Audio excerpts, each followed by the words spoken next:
Yemen was once home to tens of thousands of Jews, whose history goes back to antiquity.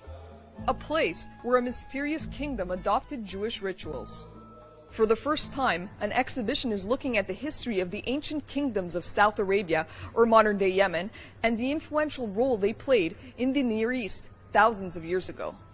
Titled Yemen, From Sheba to Jerusalem, the show at the Bible Lands Museum explores the ties between southern Arabia and ancient Israel. Sheba, Kataban, Hadramaut, and Ma'in. These four kingdoms traded spices 2 millennia ago with what was then known as Judea, exporting exotic and valuable fragrances like myrrh and frankincense, which, according to Jewish scripture, were used in the biblical temples. I actually think this is the first exhibition of its kind that looks at the historical linkage between ancient Yemen and the Yemenite culture today. It really brings to light civilizations that are unknown, not only here in Israel, but maybe in the entire world, because Yemen is not an area that was properly excavated and researched like we know in Mesopotamia and Egypt, the famous lands of the Bible. Located some 1,500 miles from the state of Israel, the lands encompassing modern-day Yemen are the most remote mentioned in the Bible. The famed Queen of Sheba is said to have journeyed to Jerusalem to meet with King Solomon, although no archaeological evidence of this exists. The exhibit in Jerusalem also traces the history of Yemenite Jews and the rise of the mysterious Himyarite kingdom, whose rulers began following Jewish customs in the year 380.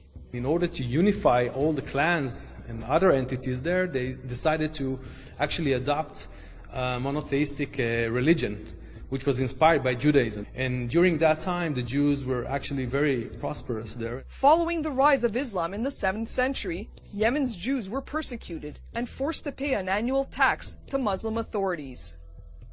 Still, the Jewish community was able to develop unique traditions. The founders of the museum, and me as well, because I'm part of the founding family, we come from Yemen, part of our family. My grandfather was born in Yemen, and he came to Jerusalem as a small child.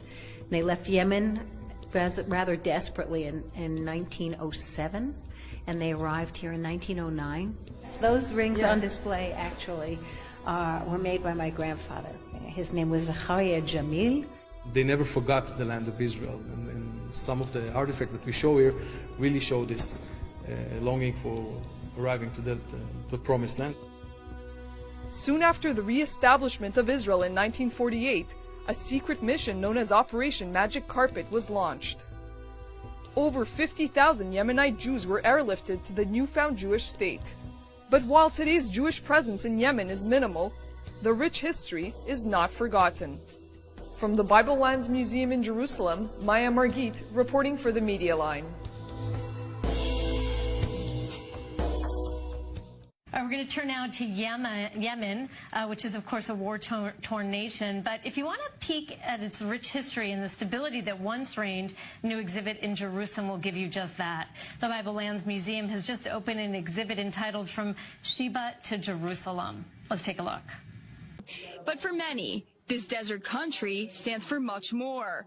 The Bible Lands Museum in Jerusalem has launched a new exhibition entitled From Sheba to Jerusalem, which showcases selective items from the rich Yemenite culture. Amanda Weiss, director of the Bible Lands Museum, has a personal connection to the land. My grandfather was born in Yemen, and as a small child, he walked. It took them 2 years.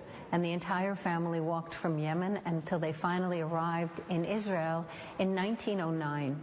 So they left Yemen in 1907, and my mother grew up on the stories of the traumas and the difficulties of that journey and of their love for Israel and their goal to ultimately settle here. And they did. They lived the dream. The history of this area goes back to 5000 BCE. It was a fruitful area for kingdoms and cultures, which also had trade routes with the Holy Land. We know the names of the four main kingdoms in South Arabia. Of course, Sheba was the most known and important because it is mentioned in the famous story about the visit of the Queen of Sheba. A main part in this exhibition is dedicated to the history of the Jewish community in Yemen, a substantial group of people who had a great contribution to the Jewish culture.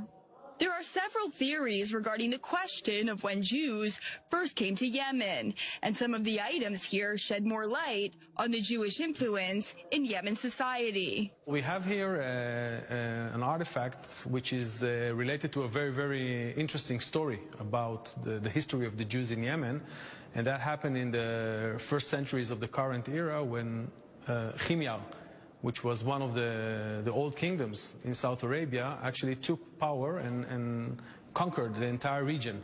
In order to unify all the populations politically, they adopted a monotheistic religion inspired by Judaism. Some even say that they were actually converted to Judaism. One of the inscriptions in the exhibition comes from a place called Zoar, which is today in Jordan, south of the Dead Sea. And it says that a wealthy Jew from Himyar was brought for burial in Zoar, which was part of the land of Israel. Another section here contains photos from modern Yemen. Here we can see the faces of the Yemenite Jews and learn about their exclusive rituals. It often happens to me even here in the museum. If someone comes and is sitting at my desk and starts reading a document upside down, they say, it must be my Yemenite roots. The Yemenites learned how to read from every angle. As a matter of fact, we have a photograph on display here of a man who's lying on his back. And if you look carefully at the photograph, it looks a little funny because what he's